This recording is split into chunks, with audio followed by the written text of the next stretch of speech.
نحمده ونصلي على رسوله الكريم والمهدي الموعود العظيم.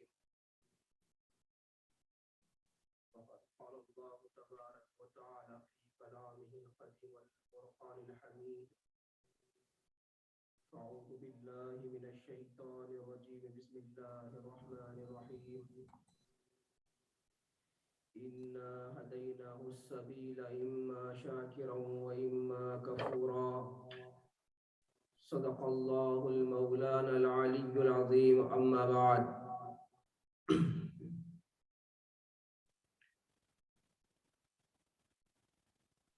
معزز سامعین، السلام علیکم ورحمۃ اللہ وبرکاتہ۔ تمام تعریفیں اس عز و جل پروردگار عالم کے لیے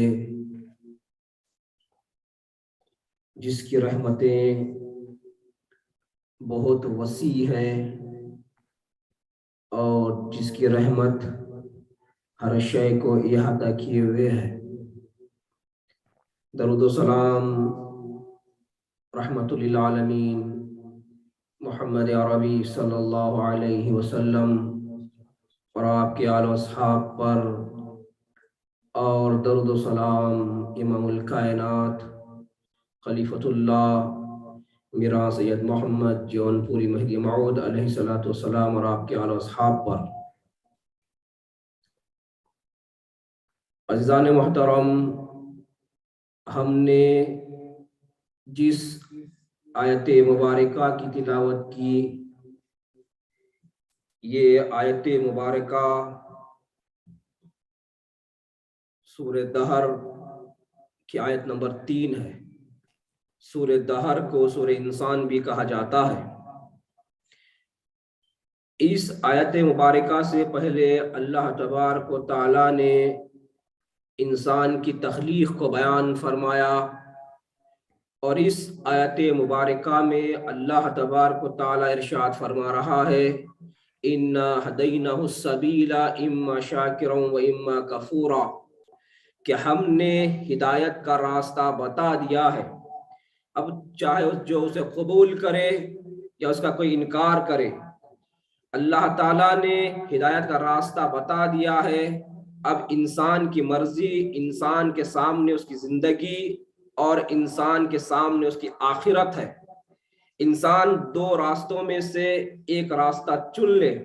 اللہ تعالیٰ سورہ بلد میں ارشاد فرماتا ہے: وَهَدَيْنَاهُ النَّجْدَيْنِ، ہم نے اس ہدایت کا راستہ بھی بتا دیا اور گمراہی کا راستہ بھی بتا دیا۔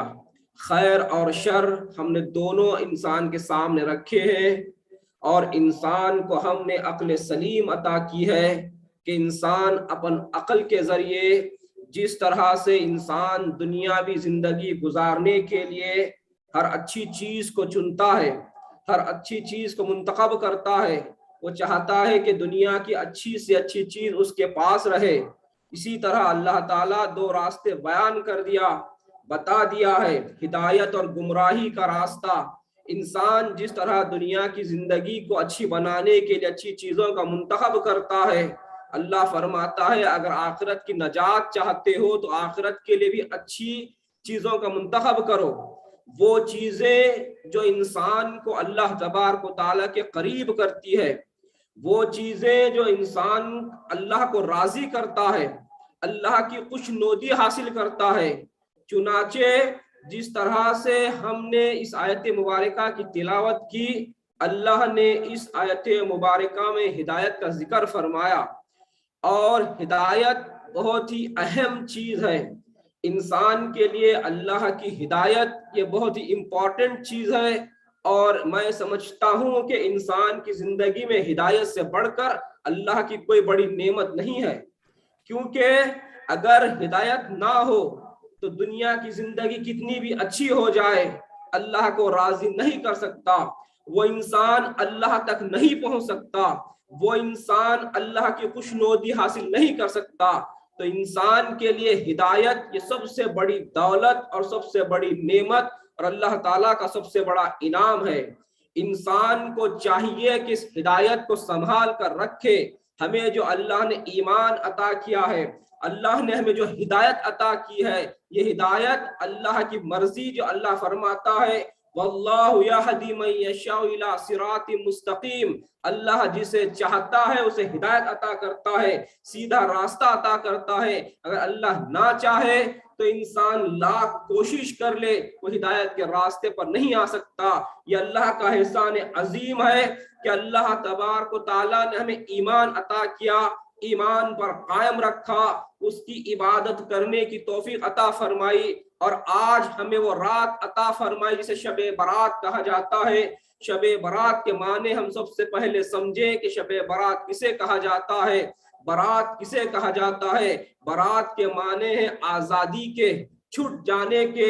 چنانچہ احادیث مصطفیٰ صلی اللہ علیہ وسلم کو اگر ہم دیکھیں، اللہ کے رسول فرماتے ہیں اس رات میں اللہ تبارک و تعالی اپنے بندوں کو جہنم سے آزاد کرتا ہے، انہیں خوشخبری سناتا ہے کہ تم آج جہنم سے آزاد کر دیے جاتے ہو اور جنت میں داخل کر دیے جاتے ہو۔ ہم غور کریں، دنیاوی زندگی میں اگر کوئی مجرم ہے اسے جیل ہو جاتی ہے اور وہ جیل میں اپنی زندگی گزار رہا ہے، اور اچانک اگر اسے یہ بات کی خوشخبری دی جائے کہ تمہیں جیل سے آزاد کیا جا رہا ہے تو اس کی خوشی کی انتہا کیا ہوگی۔ ہم سوچ سکتے ہیں وہ جب یہ بات کو سنے گا کہ یقیناً مجھے جیل سے آزاد کیا جا رہا ہے تو خوش ہوگا، اس کے ذہنوں میں لاکھ پلان ہوں گے کہ میں جب جیل سے باہر نکلوں گا، میں میری رہائی ہوگی تو میں ماں باپ سے ملوں گا، اولاد سے ملوں گا، بیوی سے ملوں گا، خاندان والوں سے ملوں گا، دوست و احباب سے ملوں گا۔ صرف دنیاوی زندگی میں اگر جیل سے آزادی حاصل ہو رہی ہے تو اس کی خوشی کے انتہا نہیں رہتی۔ قربان جے اس پاک پروردگار عالم پر جو گناہوں کے باوجود بھی جس کو جہنم دی گئی تھی، اللہ تبارک و تعالیٰ اس رات انسان کو جہنم سے آزاد کرتا ہے۔ اور جب بندہ اس بات کو سنتا ہوگا کہ تمہیں جہنم سے آزاد کر دیا جا رہا ہے تو اس کی خوشی کی انتہا کیا ہوگی۔ ہم اندازہ لگا سکتے ہیں کہ انسان کو جہنم سے نکال کر جنت میں داخل کیا جا رہا ہے۔ اور برات کی وہ رات ہے جہاں پر اللہ تبارک و تعالیٰ نے انسان کے لیے نعمتیں رکھی۔ اللہ تبارک و تعالیٰ مغرب کے ساتھ ہی انسان کے لیے اپنی رحمت کے دروازے کھول دیتا ہے اور یہ سلسلہ فجر کی نماز تک چلتا ہے۔ انسان کو چاہیے کہ جہاں اللہ تعالیٰ نے اس رات ہمیں عبادت کرنے کا موقع عطا فرمایا، ہم اللہ تعالیٰ کی عبادت کریں۔ اور اللہ تبارک و تعالیٰ غفور الرحیم ہے، اللہ معاف کرنے والا ہے۔ اس رات اللہ تبارک و تعالیٰ خود آسمان دنیا پر کر اعلان فرماتا ہے کوئی مغفرت چاہنے والا میں اس کی مغفرت کر دوں، ہے کوئی مجھ سے رزق مانگنے والا میں اسے رزق عطا کروں۔ اور اللہ فرماتا ہے کوئی مجھ سے نجات پانے والا میں اسے ہلاکت سے بچا دوں، اسے نجات عطا کروں۔ تو انسان کو چاہیے کہ اس رات جہاں عبادت کرنے کا اللہ نے موقع عطا فرمایا ہے وہاں اللہ کی عبادت کریں۔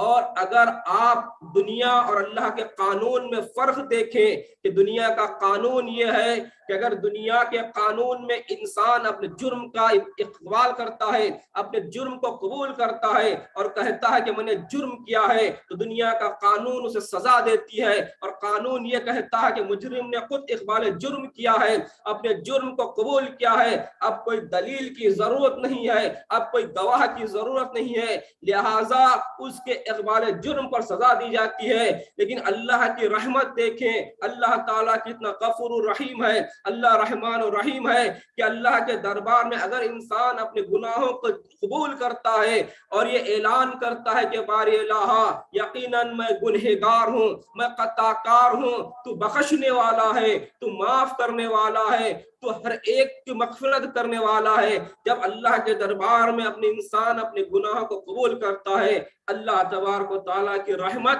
اسے اپنے آغوش میں لیتی ہے اور اللہ تعالیٰ اسے بخش دیتا ہے، اسے معاف کر دیتا ہے۔ تو آج کی رات اللہ نے ہمیں موقع دیا ہے ہم اللہ کے دربار میں آئیں، اللہ کے دربار میں سجدہ کریں، اپنے گناہوں کی معافی طلب کریں، اپنے گناہوں کو معاف کروا لیں۔ یہ موقع اللہ نے ہر وقت نہیں دیا، بلکہ خاص موقع پر اللہ کی رحمت اپنے دروازے کھول دیتی ہے، جو انسان چاہے اللہ کی رحمت کو لے لے۔ چنانچہ شب برات کے واقعے کو اگر ہم دیکھیں، تفصیلاً واقعہ برات کا آپ سنتے آ رہے ہیں، میں مختصراً آپ کے سامنے بیان کرنا چاہتا ہوں، لیکن اس رات میں بھی بعض بد نصیب لوگ ہوتے ہیں جس کی دعا قبول نہیں ہوتی اور اللہ انہیں نہیں بخشتا۔ احادیث اگر ہم دیکھیں تو حدیث میں الگ الگ لوگوں کا ذکر کیا گیا ہے، غیبت کرنے والے، ایک دوسرے کی برائی کرنے والے، دلوں میں حسد رکھنے والے، ایک دوسرے کو برا بھلا کہنے والے، ماں باپ کی نافرمانی کرنے والے، شراب پینے والے۔ اللہ فرماتا ہے، اللہ کے رسول فرماتے ہیں اس رات بھی ان کی بخشش نہیں ہوگی۔ ایک اہم نقطہ میں آپ کے سامنے بیان کرنا چاہتا ہوں۔ آپ نے آج تک یہ سنا ہوگا کہ شراب کو نشے کی وجہ سے حرام کیا گیا ہے، لیکن جس طرح سے دنیا ترقی کر رہی ہے، انسانوں کے ذہن میں سوال پیدا ہوتا ہے کہ بعض انسان دنیا میں وہ ہیں جو شراب پینے کے بعد نشہ نہیں آتا، تو پھر ہم تو یہ سنتے ہیں کہ شراب نشے کی وجہ سے حرام قرار دی گئی ہے، لیکن بعض انسان شراب پیتے ہیں، نشہ نہیں آتا۔